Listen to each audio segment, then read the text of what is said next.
안녕하세요. 책 읽어주는 꿀잠 DJ입니다. 잘 지내셨지요? 이번에는 정말 오랜만에 업로드인 것 같습니다. 제 이야기는 이따 읽으면서 차차 나누도록 하고요. 얼른 읽어드릴게요. 오늘 제가 읽어드릴 책은 아마 이 뒷이야기가 굉장히 궁금하셨던 분들 많이 계셨을 것 같아요. 제가 예전에, 정말 예전에 읽었었던 책인데, 제인 에어입니다. 제가 이 책을 5번에 걸쳐서 업로드를 했어요. 그런데 다른 책과는 다르게 제가 이 책은 좀 적게 읽었습니다. 보여드리면 원래 요 정도의 분량인데 제가 요만큼 읽어드렸어요. 그래서 그 댓글도 보면 그 뒷얘기는 없으니까 이게 마지막인가요? 라고 남겨주시는 분들이 많으셨는데, 어떤 책을 읽어드릴까 하다가 제가 이 책을 제가 재밌게 읽었고, 또 들으시는 분들도 이 제인 에어를 굉장히 좋아해 주시고 또 아쉬워해 주셨던 게 기억이 났어요. 그래서 제가 기찻길의 아이들을 읽다가 또 중단을 하고 제가 중간에도 잠깐 중단하고 그 에밀리 이야기를 읽었었던 적이 있었잖아요. 기찻길의 이야기를 왜 중단하세요라고 물어보신다면, 사실 제가 이 채널이 여러분들을 위한 그런 채널이기도 하지만 제 스스로가 좀 재밌게 읽은 책 혹은 재밌게 읽고 있는 책을 좀 읽고 싶어서 제가 하는 것도 있는 건데, 재밌는 책이 없더라고요. 제가 막 몰입해서 뒤에 내용이 뭔지 궁금해서 막 읽게 되는, 녹음 시간이 기다려지는 그런 책이 요즘에 좀 없어서, 아니다. 물론 있긴 있었어요. 그런데 그런 책들은 오싱하고 그리고 지금 정글만리 읽고 있거든요. 오싱은 다 읽었고. 그런데 그런 책들은 뭐 여러분들이 더 잘 아시겠지만 다 제가 마음에 든다고 읽어 드릴 수가 없더라고요. 현실적으로 여러 가지 이유들 때문에 난관에 부딪혀서. 그러다 보니까 제가 마음에 들고 흡입력 있게 읽은 책들은 있지만 녹음을 할 수 있을 정도의 그런 책들이 없어서 고민하던 찰나에 기찻길의 아이들보다는 제가 좀 더 재밌게 읽었고 또 제 채널에서도 많은 분들이 재밌어 해주시고 반응도 좋았고 그리고 아쉬워하셨던 제인 에어 다시 읽자 그런 생각이 제가 들더라고요. 그래서 오늘은 제가 그러한 연유로 제인 에어를 가지고 왔습니다. 당연히 알고 계실 것 같아요. 워낙 유명한 책이니까. 샬럿 브런테의 글입니다. 제가 오늘 그 챕터 챕터 7부터 읽어드릴 건데 앞부분 많이 듣고 오세요. 이 제인 에어는 워낙 장편 소설이기 때문에 지금부터 들으시면 조금 몰입이 어려우실 것 같고 제 채널에 제인 에어라는 제목으로 1, 2, 3, 4, 5까지 연재가 되어 있거든요. 그거 듣고 오늘 이 영상 들으시면 될 것 같아요. 그러는 사이에 무로클 허스트 씨는 난롯가에서 뒷짐을 지고 위험 있게 전교생을 꼼꼼히 뜯어보았다. 그러다가 갑자기 그는 눈이 부시거나 동공의 충격이라도 받은 것처럼 눈을 깜빡거렸다. 브로클 허스트 씨는 휙 돌아서서 지금까지보다 더 빠른 말투로 말했다. 템플 선생, 템플 선생. 아니, 저 곱슬머리 학생은 대체 뭐요? 빨간 머리에 곱슬머리, 온통 곱슬머리인 학생 말이오. 그러고는 부들부들 떨리는 손으로 지팡이를 들어 그 끔찍한 대상을 가리켰다. 템플 선생은 지극히 차분하게 말했다.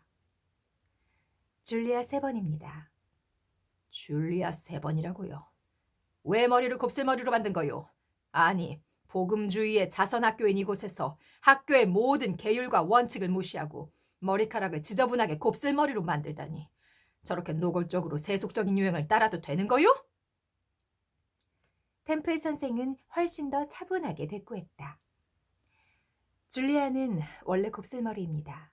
원래 곱슬머리라고. 좋아. 하지만 우리는 꼭 자연의 성질대로 따르지는 않지요. 이 학생들이 은혜 받은 아이들이 되었으면 합니다. 게다가 왜 저렇게 머리가 긴 거요?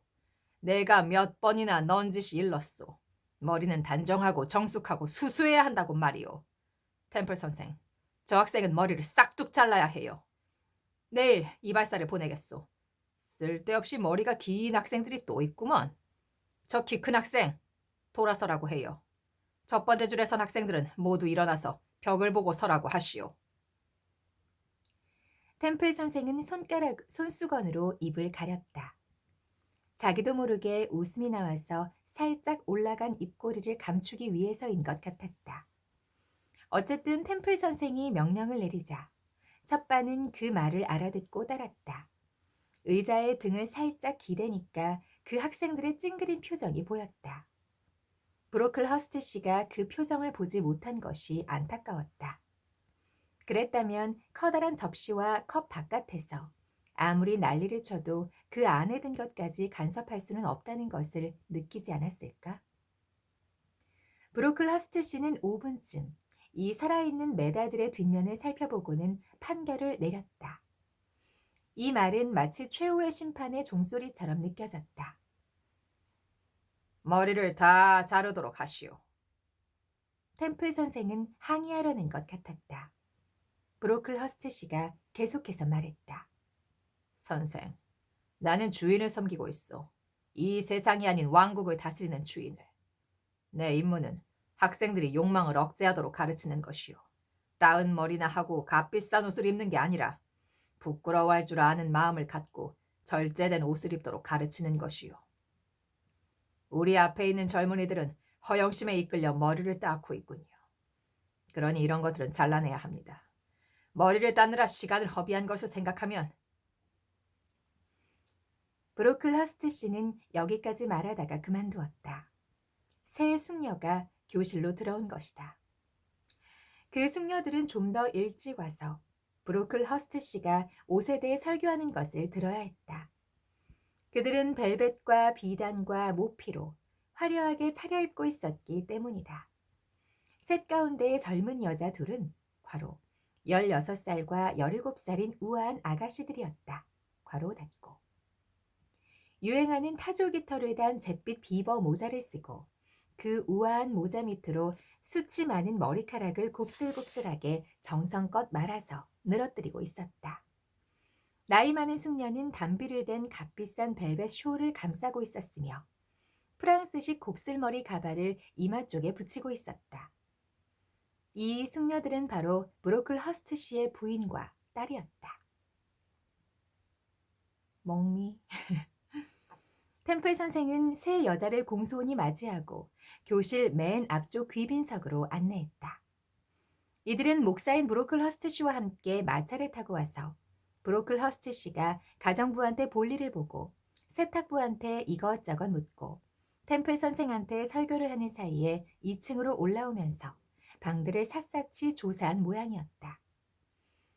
숙녀들은 시트와 이불을 관리하고 기숙사를 감독하는 스미스 선생한테 몇 가지 촌평과 잔소리를 했다. 하지만 나는 그 말을 듣고 있을 겨를이 없었다. 다른 일에 정신을 빼앗긴 것이다. 지금까지 나는 브로클 허스트 씨와 템플 선생의 이야기를 엿들으면서도 내 존재가 드러나지 않도록 주의를 기울였다.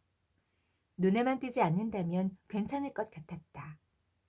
그래서 긴 의자에 몸을 깊이 파묻고 열심히 계산을 하는 척하면서 얼굴을 가리려고 석판을 들고 있었다. 들키지 않을 수도 있었는데 석판이 탁 떨어지는 바람에 모든 사람의 눈길이 나한테 쏠리고 말았다. 나는 이제 끝장이었다. 몸을 숙여 두 조각이나 석판을 집어들면서 나는 최악의 사태에 대비하기 위해 힘을 모았다. 급기야 최악의 사태가 벌어졌다. 조심성 없는 아이 같으니라고. 브로클 허스트 씨는 그렇게 말하고는 곧바로 새 학생이로구나 하고 덧붙였다. 그러고는 내가 한숨을 내쉬기도 전에 말을 이었다. 아차, 저 아이에 관해 할 말이 있었지. 그러고는 큰 소리로 말했다. 내 귀에는 그 소리가 얼마나 크게 들렸던가. 석판을 깬 학생, 이리 나와. 나는 손가락 하나 까딱할 수 없었다. 몸이 꼼짝없이 굳어버렸던 것이다. 양쪽에 앉아있던 두 학생이 나를 일으켜 세워 무서운 심판관 앞으로 밀어주었다. 그러자 템플 선생이 상냥하게 나를 부축해서 재판관의 발치까지 데려다 주었다. 선생이 내 귀에 대고 속삭였다. 겁먹지 마, 제인. 어쩌다 실수로 그랬다는 거 알아. 벌을 받지는 않을 거야. 그 상냥한 속삭임이 비수처럼 가슴을 찔렀다. 이제 곧 나를 위선자라고 경멸하겠지. 나는 그렇게 생각했다. 그렇게 확신하자 리드 부인과 브로클 허스트 씨 일당에게 다시금 분노같이 솟아 가슴이 쿵쿵 뛰었다. 나는 헬렌 번스가 아니었다. 저 의자를 가져오너라. 브로클 허스트 씨는 반장이 방금 일어난 아주 높은 의자를 가리켰다. 의자가 왔다. 아이를 의자 위에 올려주어라. 누군가가 나를 의자 위에 올려주었다. 세세한 것은 눈에 들어오지도 않았다. 다만 내 눈높이가 브로클 허스트 씨의 코 정도까지 올라갔고 그 사람이 1미터쯤 앞까지 다가와 있다는 사실과 보는 각도에 따라 색깔이 달라 보이는 주황색과 자줏빛 비단 여성용 외투자락, 구름 같은 은빛 깃털들이 내 밑에서 흔들리고 있는 것만이 보였다. 브로클 허스트 씨가 헛기침을 했다. 그러고는 자기 식구들을 돌아보았다. 숙녀분들, 템플 선생과 여러 선생들과 학생들, 모두들 이 아이가 보입니까? 물론 모두가 보고 있었다. 사람들의 눈길이 돋보기 초점처럼 한데 모아져 내 살갗을 태우는 것만 같았다. 보시다시피 이 아이는 아직 어립니다. 평범한 어린아이의 모습을 하고 있지요. 하느님은 자비롭게도 우리 모두에게 주신 형태를 이 아이에게도 주셨습니다. 눈에 띄게 기형도 아니지요. 그러니 악마가 벌써 이 아이를 하인과 하수인으로 삼았다는 사실을 과연 누가 짐작이나 하겠어요?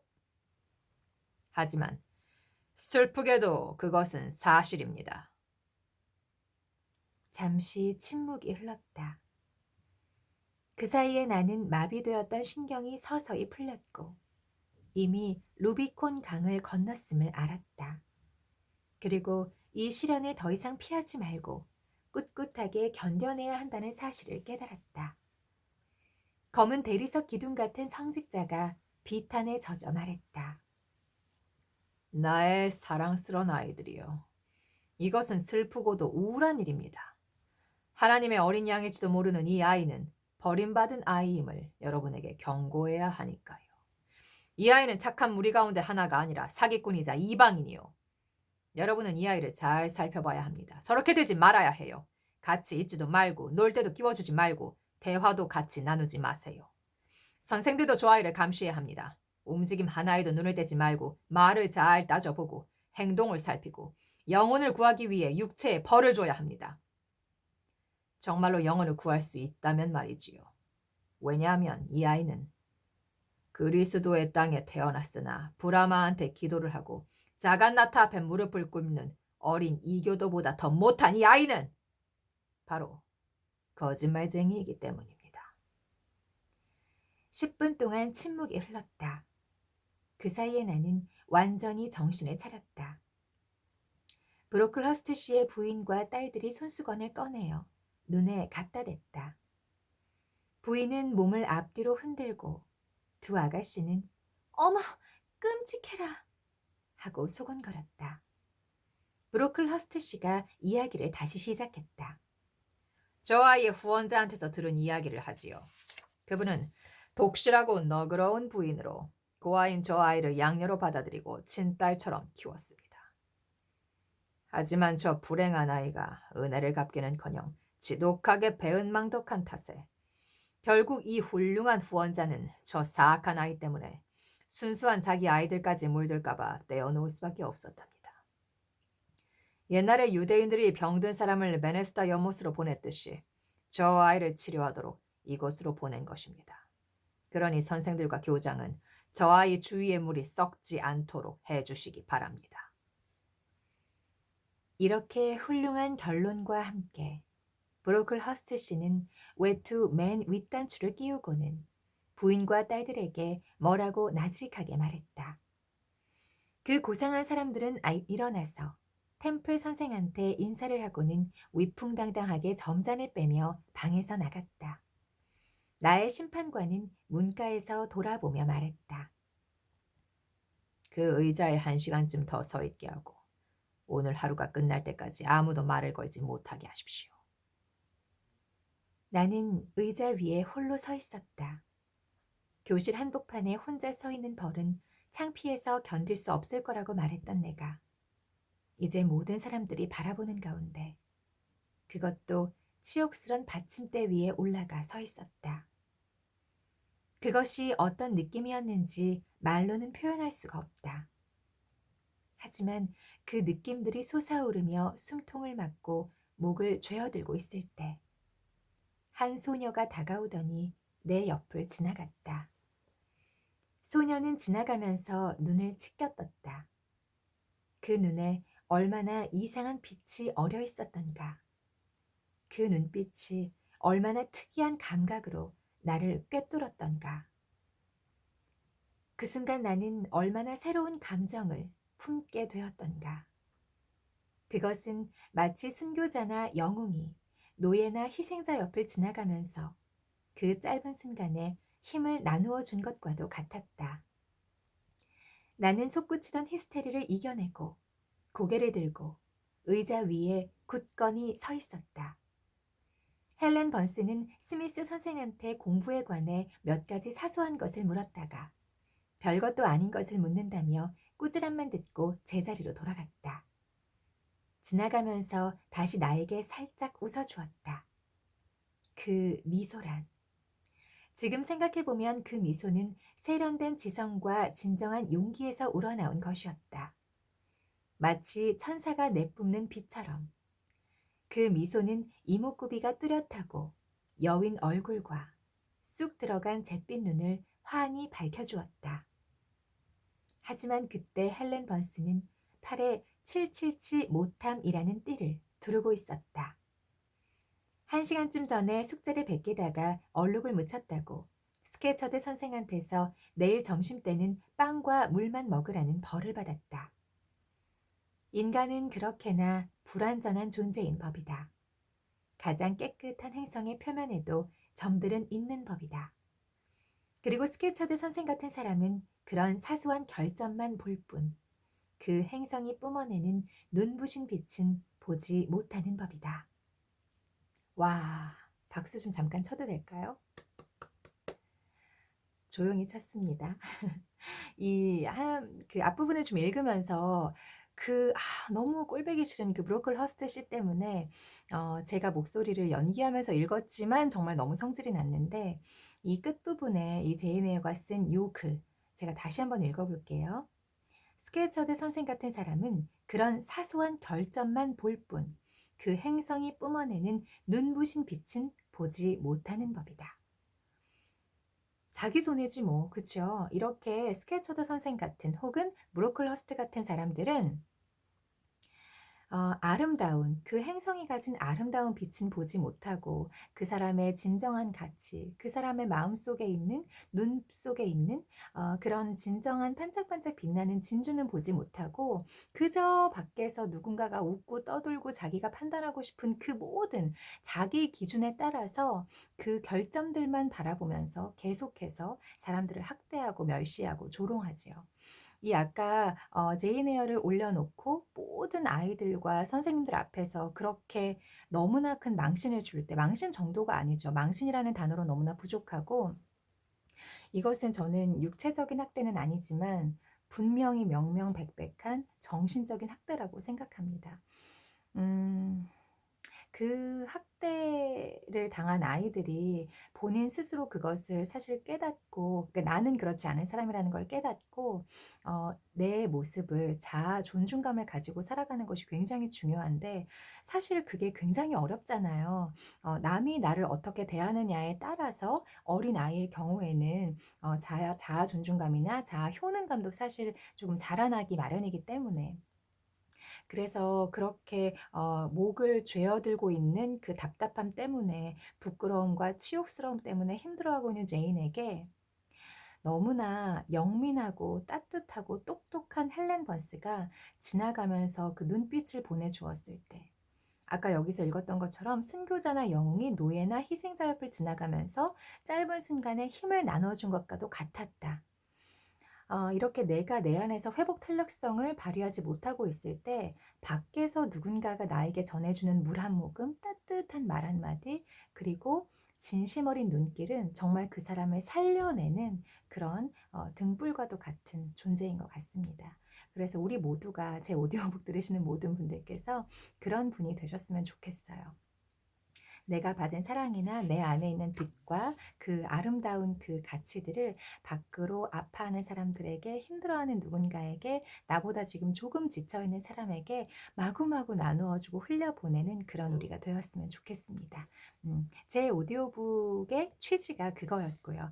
제가 부족하지만, 가진 게 많이 없지만 제가 느꼈던 그 고통과 불안장애, 공황장애, 이런 것들의 그 연유가 이 오디오북의 시작이었고요. 그렇게 제가 겪었던 그 아픔들을 제가 제 아픔에서만 끝내는 것이 아니라 그 아픔을 이겨낸 사람으로서, 지금은 편안하게 지내는 사람으로서, 제가 불면증이나 정신적으로 힘든 분들이나 혹은 마음이 아픈 분들이나 그런 분들에게 제가 위로가 되고 편안함을 드리는 그런 시간을 드리고 싶어서 제가 이 오디오북 채널을 개설한 이유가 됐었죠. 거두절미하고 또 맨날 뭐 말 길게 해 놓고 맨날 거두절미래, 그쵸?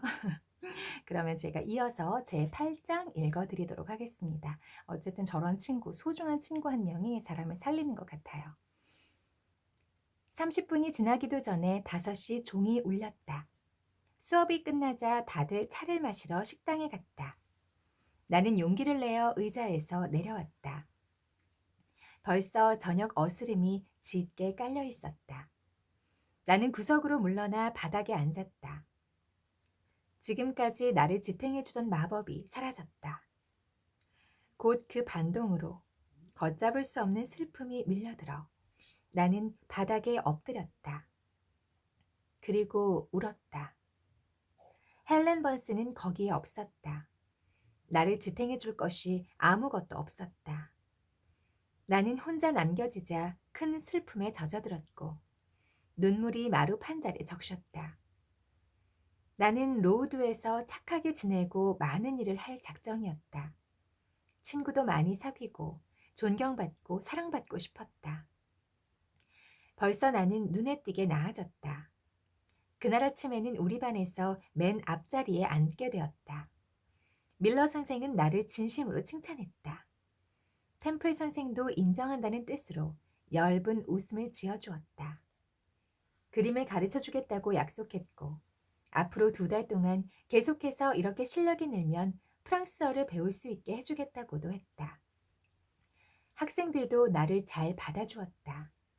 내 또래 아이들은 나를 동등하게 대해주고 괴롭히지 않았다. 하지만 이제 나는 다시금 부서지고 짓밟힌 채 쓰러져 있다. 과연 다시 일어날 수 있을까? 결코 그럴 수 없을 거야. 나는 진심으로 죽고 싶었다. 죽고 싶어, 죽고 싶어 하고 되뇌며 흐느껴 울고 있는데 누군가가 다가왔다. 나는 깜짝 놀라 일어났다. 이번에도 헬렌이었다. 헬렌이 긴 방을 걸어오는 모습이 희미한 난로불에 비쳐 어렴풋이 보였다. 헬렌이 빵과 커피를 가져왔다. 어서 좀 먹어.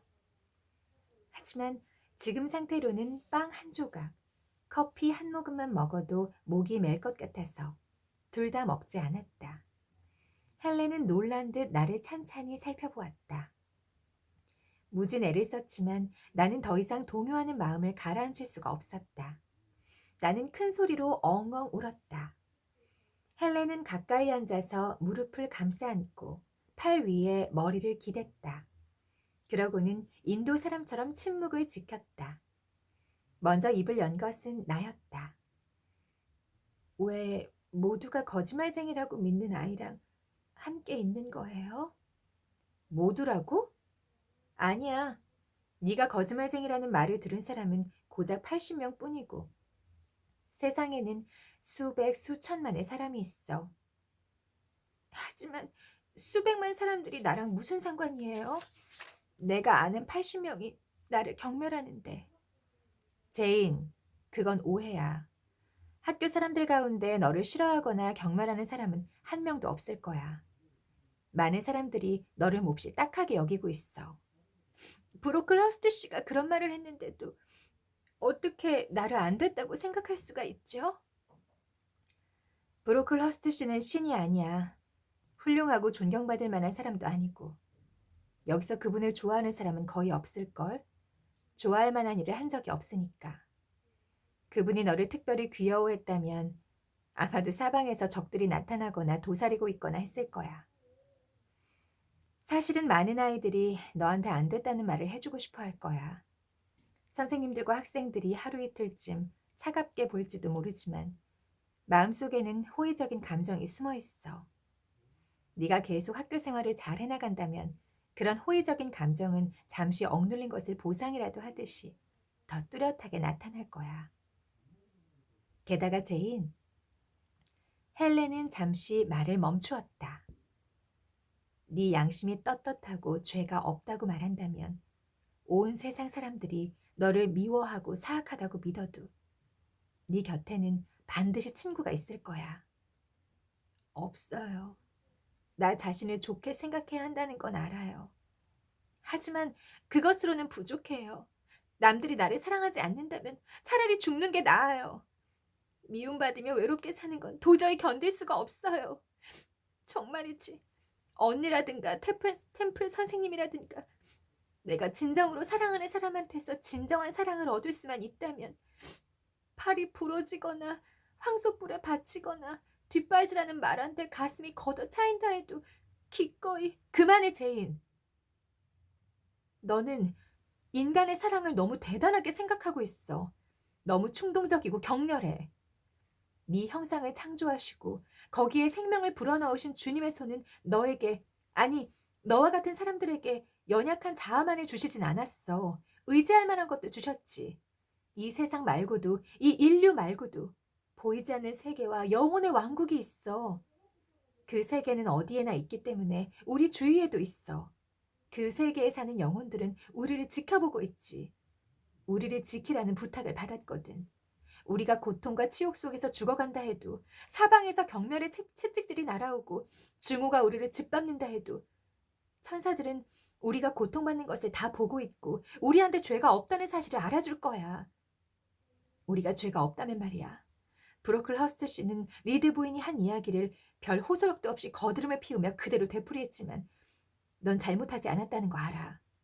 네 열렬한 눈빛과 맑은 이마를 보면 네가 진실한 성격이라는 것을 알 수 있거든. 하느님은 영혼이 육체에서 떨어져 나올 때 후한 보상을 줄 수 있기만을 기다리고 계시지. 삶은 금방 끝나는 것이고 죽음이야말로 행복과 영광으로 들어가는 문인데 우리가 왜 고통에 휩싸여 낙담해야 하는 거지? 나는 아무 말도 하지 않았다. 헬렌은 나를 진정시켜 주었다. 하지만 헬렌이 준 평온함 속에는 말로 표현할 수 없는 슬픔이 섞여 있었다. 나는 헬렌이 말할 때 비애가 느껴졌지만 그것이 무엇 때문인지는 알지 못했다. 이야기를 끝낸 헬렌이 숨을 조금 가쁘게 쉬더니 짧게 기침을 했다. 나는 순간적으로 내 슬픔도 잊고 문득 헬렌이 걱정스러웠다. 나는 헬렌의 어깨에 머리를 기대고 허리를 껴안았다. 헬렌이 나를 끌어당겨 안아주었고 우리는 말없이 쉬었다. 그렇게 앉아있는데 곧 다른 사람이 들어왔다.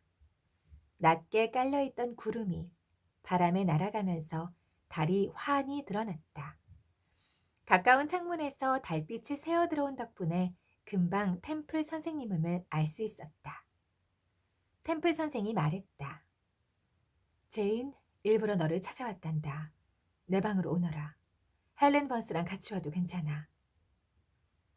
우리는 선생의 방으로 갔다. 템플 선생의 안내를 받아 복잡한 복도를 구불구불 지나 계단을 올라가서 마침내 선생의 방에 이르렀다. 그 방은 난로불이 활활 타고 있고 아늑했다. 템플 선생은 헬렌더러 난롯가에 있는 나직한 안락의자에 앉으라고 하고는 자기는 다른 안락의자에 앉더니 나를 옆으로 불렀다. 템플 선생이 내 얼굴을 내려다보며 물었다. 다 끝났니? 슬픔이 가시도록 실컷 울었어? 아무리 울어도 슬픔은 사라지지 않아요. 왜? 저는 잘못도 없는데 비난받았으니까요. 그리고 선생님이랑 다른 사람들이 모두 저를 나쁜 애라고 생각할 테니까요. 우리는 네가 스스로 보여주는 대로 믿는단다. 계속 착한 아이로 행동하면 나도 널 좋아할 거야. 정말이에요, 선생님? 그럼. 선생은 나에게 팔을 두르며 말했다. 이제 말해보렴. 브로클허스트 씨가 네 후원자라고 했던 분이 어떤 분인지. 리드 부인이라고 우리 외삼촌 부인이에요. 외삼촌이 돌아가시면서 저를 돌봐주라고 부탁하셨어요. 그럼 리드 부인은 스스로 너를 맞아들인 게 아니로구나. 네, 선생님. 어쩔 수 없이 저를 받아들이고 몹시 후회했어요. 하지만 하인들이 하는 말을 들었는데 외삼촌께서 돌아가시기 전에 외숙모한테 약속을 하라고 하셨대요. 저를 계속해서 키우겠다고요. 제인, 너도 알겠지만 이 자리에서 말해두는데 어떤 범죄자는 기소를 당하면 자기 변호를 할 수 있단다. 너는 거짓말을 한다고 비난받았어. 할 수 있는 한 반명을 해보렴. 생각나는 것은 뭐든지 사실대로 말하되 덧붙이거나 부풀려서는 안 된다. 나는 아주 신중하고 정확하게 말하겠다고 결심했다. 그리고 할 말을 조리 있게 정리하기 위해 몇 분 동안 곰곰이 생각하고 나서 슬픈 어린 시절 이야기를 모두 털어놓았다. 감정적으로 지칠 대로 지친 터라 나는 평소보다 차분한 말로 이야기를 풀어나갔다. 그리고 분노에 휩쓸리지 말라는 헬렌의 경고를 잊지 않고 몸서리 나게 싫은 감정은 되도록 이야기에 담지 않았다.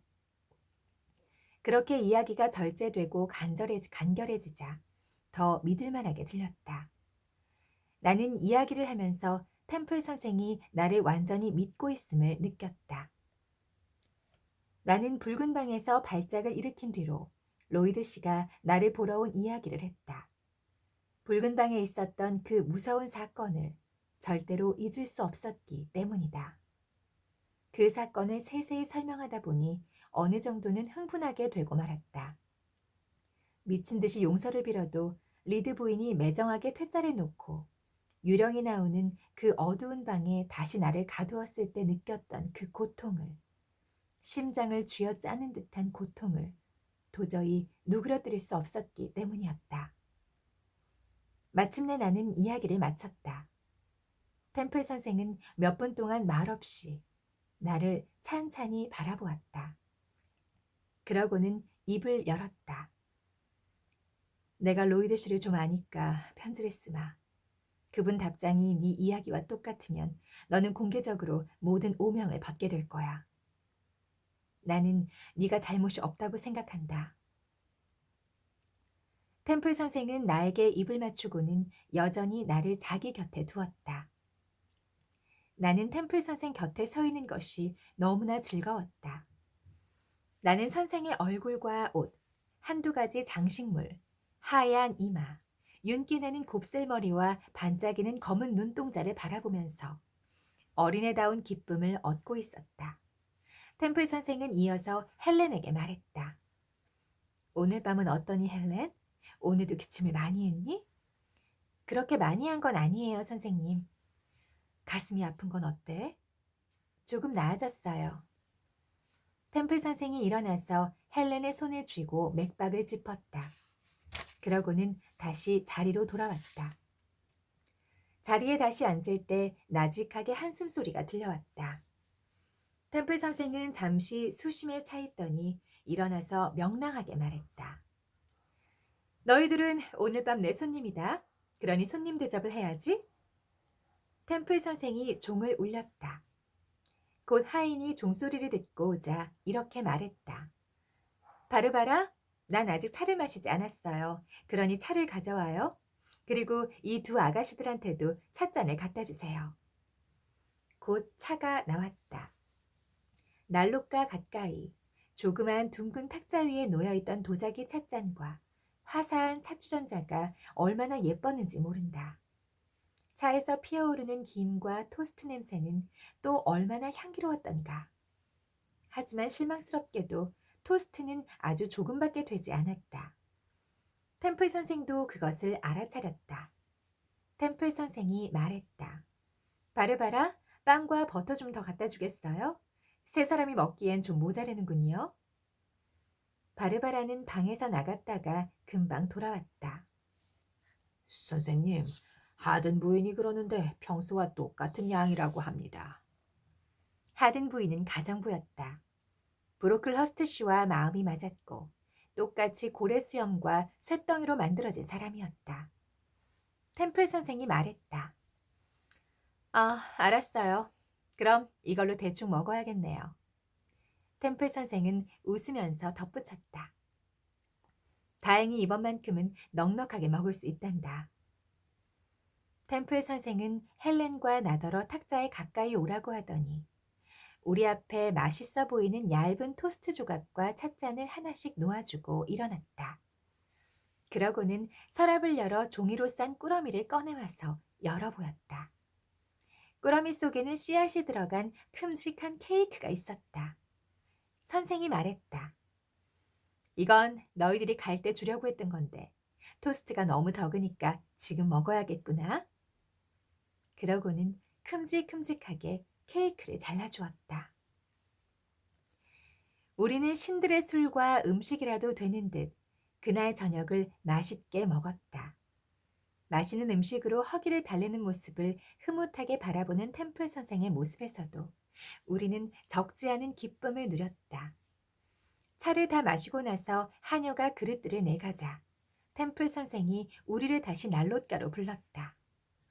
우리는 선생의 양 옆에 앉았다. 그리고 선생과 헬렌이 이야기를 나누었는데 나는 듣고 있는 것만으로도 큰 특권을 누리는 것 같았다. 상상만 해도 너무나 따뜻해지는 정말 아늑해지는 그런 기분입니다.